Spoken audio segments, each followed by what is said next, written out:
Hello, i-flex ko lang ang ating pa-free bag sa mga subscribers ko po na mag-support ako sa YouTube channel ko. Magkakaroon po tayo ng mga random giveaway po. So, please subscribe to my channel. Please support me po kasi magbibigay po ako ng paraffle. Bye! Focusing on one niche. Ano yung niche? And paano ito makakatulong para mag-grow ang YouTube channel mo? Sa mga small YouTuber na kagaya natin, maganda na nalalaman mo na ang idea, paano yung sinasabi nilang narrow down your niche? Paano ito makakatulong ng mas mabilis na mag-grow ang YouTube channel mo? At ano yung advantage nito para sa iyo at para sa YouTube channel mo para mabilis kang mag-grow? So, panoorin mo ang video na to kasi itatakil natin, i-differentiate natin at para mas maunawaan mo bakit mahalaga na makapili ka agad ng niche mo. Ganito ang niche. Vlogger ka, YouTuber ka. Ano ang klase ng mga ina-upload mo sa YouTube channel mo? Nakafocus ka ba sa iisang interest or madami? Say for instance, sa YouTube channel ko, I am offering po variety of tutorial videos about sa YouTube tips on how you will grow your YouTube channel. Yan po ang pinaka-focus ko. Subcategory po, ang ino-offer kong mga video is kung paano ka ma-monetize, paano mag-grow ang YouTube channel mo ng mabilis, ano yung mga strategy mo para makakuha ka ng mga viewers na mas madami, paano mo sila makapasubscribe sa YouTube channel mo, ano yung algorithm, ano yung mga dapat malaman ng mga bagong YouTuber, ano yung mga tips ng mga YouTuber, ano ang mga nagagawang pagkakamali ng mga YouTuber, at ano ang pwede nilang gawin para maiwasan yan, para matulungan mag-grow ang YouTube channel nila. So basically, I am giving ideas, topics, kung paano mag-grow ang YouTube channel mo. Yan ang ino-offer ko. So, ang advantage ng nakafocus ka sa iisang information source is ang mga tao na naghahanap ng mga tungkol sa mga sinabi kong ideas is magpupunta sa YouTube channel ko dahil alam nilang dito nila mahahanap yung mga sagot doon sa mga tinatanong nila. Or gusto nilang makahanap ng mga ibang ideas, tips nga, and strategies para mag-grow ang YouTube channel nila. Yan ang sinasabing niching down. Nakafocus ako sa iisang information source.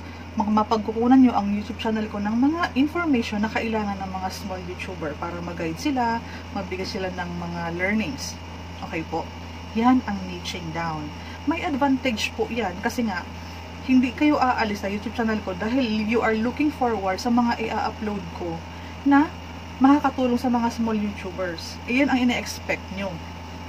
Ito na ang dapat wag ginagawa. Hindi ako pwedeng mag-upload ng mga makeup tutorial. Hindi ako pwedeng mag-upload ng mga category or mga video na hindi interesante sa mga nakasubscribe sa YouTube channel ko kasi maguguluhan sila. Ano ba yan si Coach Cindy nag-upload ng tutorial paano mag-grow ang YouTube channel, pabigay-bigay pa ng tips. Tapos, ikasunod na linggo, nag-upload na ng mga makeup tutorial, ng mga upay-upay haul. Hindi ito yung gusto ko.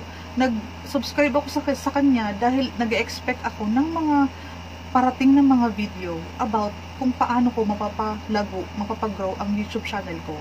Ay, mag-unsubscribe na lang ako dito kay Coach Cindy. Yan ang importansya ng pag-niche down. Kailangan kong mag-focus sa kung saan at kung ano ba ang dahilan bakit kayo nanonood sa YouTube channel ko at bakit kayo nag-stay at bakit nyo tinatapos yung mga YouTube channel videos ko or yung mga tutorials ko. As a vlogger, as a YouTuber, dapat mag-focus talaga tayo doon sa satisfaction ng mga subscribers natin para manatili silang nakasubaybay, nakasuporta at nag-aabang sa mga video na upcoming natin. So, if we are always uploading yung mga substantial na nakakatulong na mga information sa mga small YouTubers, lalo mag-grow ang YouTube channel ko. Kasi may nanonood, may long retention, may mataas na engagement, may nagla-like, may nagko-comment, may nag-share ng mga video.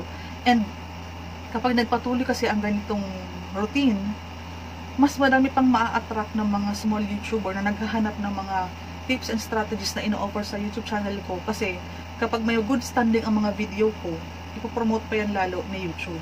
Ipapakita ko sa video na ito kung ano ang advantage ng nakastay ka sa isang niche. Tingnan mo. Hello guys, kailangan ko itong share sa inyo how to be promoted by YouTube, how to appear in the related videos or suggested videos or the right side of the YouTube blah blah choo choo or even in the home page. Paano ka nga ba pwedeng i-promote ni YouTube? I was so fascinated about this thing na na-found out ko ngayon lang. Kasi kaka-upload ko lang. Ayan o, 7 minutes. Ay, hindi. 9 minutes, 7 views. Kaka-upload ko pa lang. So, ang ginagawa ko kasi, di ba, YouTube channel ko to. Nagbubukas ako ng isa pa, ganito, incognito, para i-check yung sarili kong keyword or yung title. Sinesearch ko yan siya. So, ito siya playing. Di ba ito yung sa akin? Ito yung 7 views. Ito yun. Kaka-upload ko lang. Plinay ko siya agad. Ngayon, super fascinated ako. Tingnan mo yung right side. Yung mga up next na video. Ito yung up next. Up next is my video. Up next is my video. Up next is my video. Up next is my video. Up next is my video. These are related videos. Nitong piniplay na to. And those are mine. Nagkukuha mo po. And even sa baba, akin din to itong tips sa kayang monetize fast. Akin din tong paano mag-vlog. Akin din tong need more views, gawin mo to. Akin din tong StreamYard complete tutorial. Akin din yang paangat daily. Akin din yan paano gumawa ng thumbnail. Akin din po ito. Akin din po ang paano mag-upload. So, yun po lahat is sa akin po lahat. Tingnan mo. Ganyan si YouTube mag-promote. Nakukuha mo ang ganda. Sobrang tuwang-tuwa ako na nakita ko yung mga video ko. 1, 2, 3, 4, 5 6, 7, 8, 9, 10 11, 12, 13 13 na video ko po nasa gilid na right side. Ganito pala i-promote ni YouTube. Para magkaroon ka ng maraming views, para magkaroon ka ng maraming click-through rate, para magkaroon ka ng maraming bagong subscriber. Thank you guys. Kain muna ako. So, nakita mo paano ni YouTube ino-offer ang mga ibang video ko. Ino-offer ni YouTube yung 13 videos na yun dun sa nanonood ng isang video sa malaking screen na ito sa left side. In-offer ni YouTube yung 13 videos na nasa right side kasi alam niya na nanonood ka dahil doon sa mga ino-offer ng YouTube channel ko na related content, related ito dito, related ito dito, related ito dito, at related yan doon sa mga nilabas ni YouTube. In that way kasi, promote ni YouTube yung mga videos ko sa'yo, kasi ang alam ni YouTube, kaya mo clinic yung video ko, naghahanap ka ng mga ganong topic. Okay? For example, sa mga title, bibigyan kita. Halimbawa, pinanood mo yung how to grow your YouTube channel. Ngayon, ipipresent din sa'yo ni YouTube yung paano magkaroon ng subscriber, paano magkaroon ng 4,000 watch hours, paano ma-monetize, tips and strategies, paano mag-grow ng mas mabilis, bakit nababawasan ang revenue ko, paano gumawa ng thumbnail. Ibinigay na sa'yo ni YouTube yung mga ibang topic. Kasi, interconnected yan eh. Nandyan na yung domino effect na ito, connected doon, connected dito, connected yan. Yan ang importante kung bakit magandang nag-stay ka sa iisang information source. Okay po? Nagigets po. Give me a thumbs up kung naunawaan mo. And sana po magustuhan mo ang mga video na to at makatulong sa journey mo sa YouTube channel mo na mag-grow din po siya. And please click yung next na video na ang link nasa unahan. God bless.